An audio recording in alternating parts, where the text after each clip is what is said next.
अस्सलाम वालेकुम everyone, welcome back to programming college. और आज की वीडियो के अंदर हम लोग फर्स्ट ईयर कंप्यूटर साइंस में चैप्टर नंबर 4 की एक्सरसाइज को सॉल्व करेंगे। इस वीडियो में हम देखेंगे कि इसके कौन से शॉर्ट क्वेश्चंस हैं, उनके क्या सॉल्यूशंस हैं, और लॉन्ग क्वेश्चंस को भी हम विद सॉल्यूशन सॉल्व कर रहे होंगे। वीडियो के एंड पे आप लोगों को इस वीडियो को रिलेटेड शॉर्ट क्वेश्चंस और लॉन्ग क्वेश्चंस के नोट्स भी मिल जाएंगे, जिससे आप अपने क्लास टेस्ट या बोर्ड की प्रिपरेशन में हेल्प भी ले सकते हैं।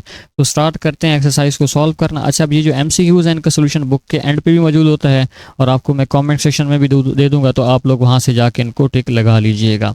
हम इस वीडियो में शॉर्ट क्वेश्चंस और लॉन्ग क्वेश्चंस को ही सॉल्व करने जा रहे हैं। तो नोट्स ओपन मैं कर लेता हूँ।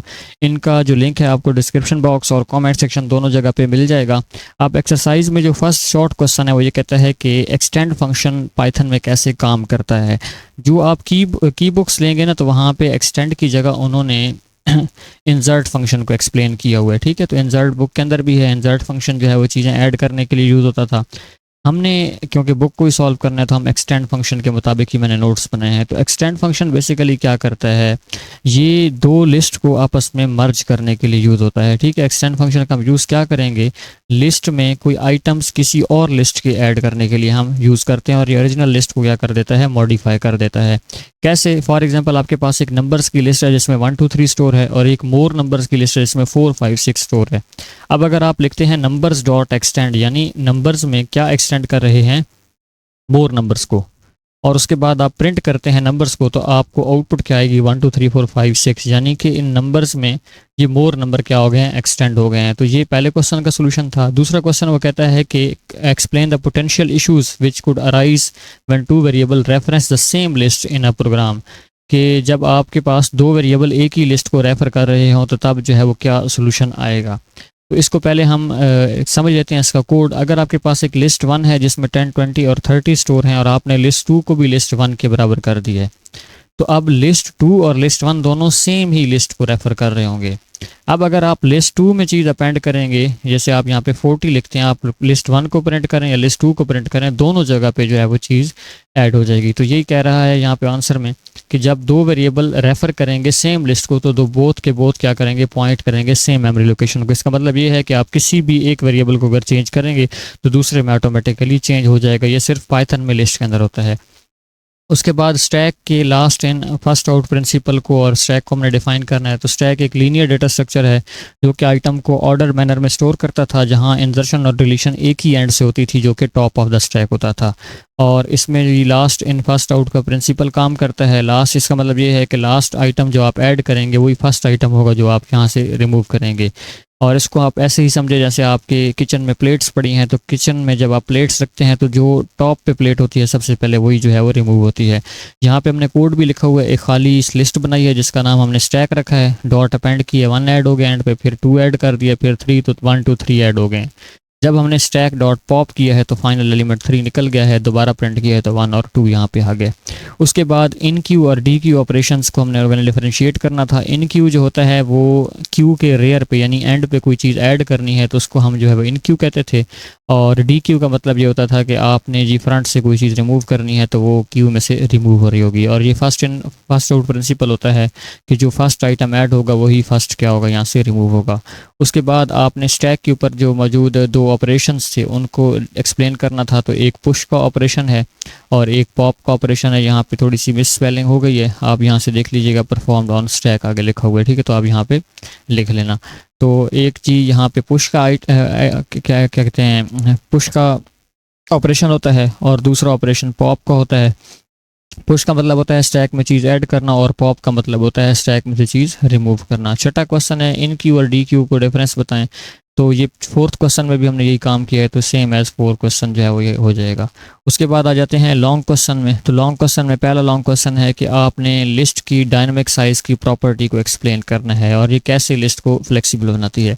डायनामिक साइज़ का मतलब ये है कि इनकी लिस्ट की जो लेंथ है वो फिक्स नहीं होती। At the time of creation जो आपने लिस्ट का लेंथ दी है वो बाद में ग्रो भी कर सकती है और वो रिड्यूस भी हो सकती है प्रोग्राम एग्जीक्यूशन के दौरान।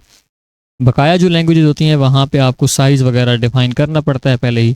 यहाँ पे साइज़ आप डिफाइन ऑटोमेटिकली नहीं करेंगे, पाइथन क्या करेगा, खुद ब खुद उसको अपनी मेमोरी के मुताबिक जो है एलोकेट कर देगा साइज़।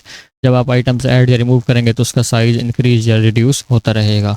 अब ये कैसे फ्लेक्सिबल बनाता है, इसका मतलब ये है कि आप इजीली चीज़ इंसर्ट भी कर सकते हो और डिलीट भी कर सकते हो। इंसर्ट करने के लिए अपेंड का फंक्शन है, एक्सटेंड का फंक्शन है, रिमूव करने के लिए रिमूव और पॉप का फंक्शन है। तो आपको साइज़ लिमिटेशंस की जो है वो परेशानी के बगैर आप चीज़ें ऐड या रिमूव कर सकते हो।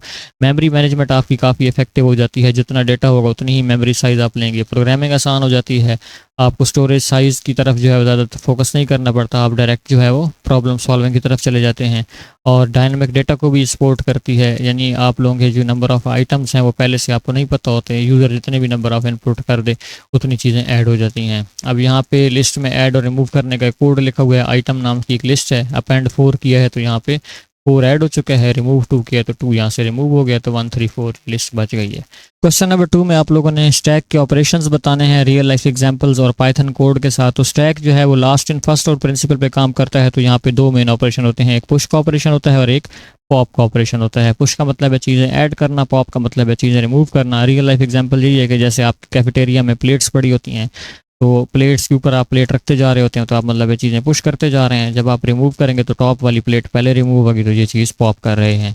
कोड की एग्जांपल में हमने यही कहा कि एक स्टैक खाली लिस्ट बनाई है, उसमें डॉट अपेंड किया है प्लेट 1 को, फिर प्लेट 2 को और प्लेट 3 को प्रिंट किया है, तो आपके पास तीनों प्लेट्स आ गई हैं। उसके बाद आप लोगों ने जब पॉप किया है तो रिमूव जो है वो थर्ड प्लेट हो जाएगी यहाँ से, और दोबारा जी स्टैक को प्रिंट करेंगे तो 1 और 2 ही सिर्फ प्रिंट हो रही होंगी। उसके बाद थर्ड प्रोग्राम में आप लोगों ने क्यू को इम्प्लीमेंट करने के लिए एक सिंपल प्रोग्राम लिखना था। ये हम लोगों ने प्रोग्राम जब हम लोगों ने क्यू की वीडियो जो है वो बनाई थी तो वहाँ पे भी डिस्कस किया था। हम लोगों ने क्यू इंपोर्ट की है क्यू लाइब्रेरी फाइल से और उसको आगे यूज़ करके इम्प्लीमेंट किया है। इस सारे कोड की समझ आपको उस वीडियो में आ जाएगी, आप उस वीडियो को जाकर दोबारा देख लें। उसके बाद फोर्थ क्वेश्चन है ट्री वो एक्सप्लेन करना है और उसकी प्रॉपर्टीज। तो सबसे पहले हमने यहाँ पे ट्री को डिफाइन किया है कि ये नॉन लीनियर डेटा स्ट्रक्चर है, हायरार्किकल फॉर्म में यहाँ डेटा स्टोर होता है, नोड्स और एजेस होते हैं। ट्री के ऊपर हम लोगों ने एक स्पेशल वीडियो बनाई थी, आप लोग वो वीडियो जाके देखें तो आपको ये क्वेश्चन भी वहाँ से समझ आ जाएगा। इसकी प्रॉपर्टीज़ बुक में कम है, कुछ मैंने और भी ऐड कर दी है। एक तो रूट नोड होता है कि सबसे टॉप मोस्ट नोड जो है वो रूट नोड कहलाता है। पेरेंट चाइल्ड का रिलेशनशिप होता है, यहाँ पे एजेस होते हैं। उसके बाद हाइट होती है ट्री की, डेप्थ कितनी जो है वो एजेस हैं रूट नोड से अगले नोड तक। लीफ नोड्स होते हैं जो फाइनल नोड होते हैं जिनके कोई चिल्ड्रन नहीं होते, और सब ट्री भी यहाँ पे आ सकता है। उसके बाद आप लोगों ने ग्राफ को एक्सप्लेन करना था और डायरेक्टेड और इनडायरेक्टेड ग्राफ के बारे में बताना था। तो पहले हम लोगों ने ग्राफ को डिफाइन कर लिया कि यहाँ पे वर्टिसेस और नोड्स होते हैं और ये नेटवर्क ऑफ कनेक्शंस वगैरह को शो करवाने के लिए यूज़ होता है। 2 वर्टिसेस के दरमियान रिलेशनशिप भी बताता है। डायरेक्टेड ग्राफ और अनडायरेक्टेड ग्राफ इसकी 2 टाइप्स हैं। डायरेक्टेड ग्राफ वो होते हैं जहाँ पे आप लोगों को एजेस के ऊपर डायरेक्शंस भी गिवन होती हैं। एक वर्टेक्स से दूसरे वर्टेक्स तक जाने के लिए आपके पास एक ऑर्डर होता है, उसी ऑर्डर में आप जा सकते हैं। अनडायरेक्टेड ग्राफ में आपको कोई डायरेक्शन नहीं दी गई होती, आप जो है वो दोनों साइड पर ट्रैवल कर सकते हैं। ए से बी भी जा सकते हैं, बी से ए की तरफ भी जा सकते हैं। तो ये थी इस चैप्टर की एक्सरसाइज का सोल्यूशन। आई होप आप लोगों को ये सोल्यूशन समझ भी आया होगा। अगर आप लोगों का इन क्वेश्चंस के रिलेटेड आपका कोई भी क्वेश्चन है तो आप कमेंट सेक्शन में पूछ सकते हैं। इंशाल्लाह नेक्स्ट वीडियो के अंदर हम लोग चैप्टर नंबर 5 को स्टार्ट करेंगे। चैप्टर नंबर 4 की मैंने तमाम वीडियोज़ अपलोड कर दी हैं, 5 टॉपिक के ऊपर एक वीडियो हम लोगों ने डेडिकेटेड बनाई थी। तो अगर आप लोग वो वीडियोज़ देखना चाहते हैं तो आप जो है वो चैनल पर जाके वो वीडियोज़ भी देख सकते हैं। आज की वीडियो अगर आप लोगों को अच्छी लगी हो तो वीडियो को लाइक और चैनल को सब्सक्राइब करना ना भूलिएगा। इस वीडियो को रिलेटेड जितने भी नोट्स से आपको कमेंट सेक्शन और डिस्क्रिप्शन बॉक्स में मिल जाएंगे, तो आप वहां से जाके डाउनलोड कर लीजिएगा। मिलेंगे नेक्स्ट वीडियो में चैप्टर नंबर 5 के साथ, तब तक के लिए अल्लाह हाफिज़।